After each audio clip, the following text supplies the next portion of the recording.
a lot of people have brought up the point, obviously, that if Cliven Bundy was a black guy and was, never mind stealing property, and had a bunch of basically, friends show up in pickup trucks with more guns, that this would lead to anything other than sort of a massive response by the federal government. I mean, that's It would quite finally obvious. be the new Black Panthers that Hannity keeps saying exist, right? That's the point.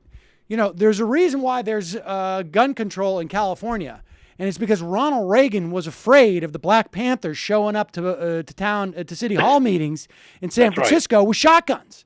I mean, that is why there is gun control in California. And why Ronald Reagan passed it is because he was afraid that black people were saying, like, hey, we're going to walk around here with our Second Amendment right with shotguns. Right.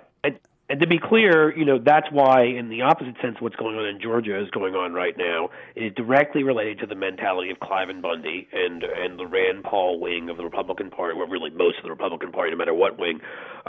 It's directly related, and you'll see it because all you have to do is go and look at the rhetoric being used by some of the legislators, which I probably should have written down and brought to the show here. But you can easily Google it and find people talking about threats, the threat to my wife and whatever of certain people breaking into my house. And I mean, it's clear what it's about. It's the same thing it's always about. The gun culture is directly connected to the racism and the feeling that you need to be superior to others, because that's what guns in this country were always about. Initially, it was about holding your slaves in place.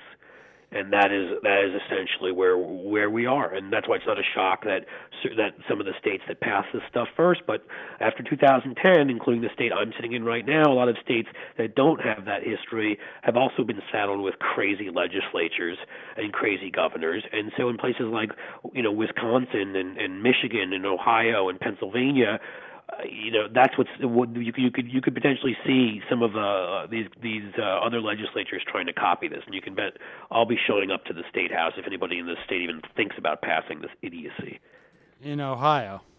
And then I'll encourage people to never come visit my state.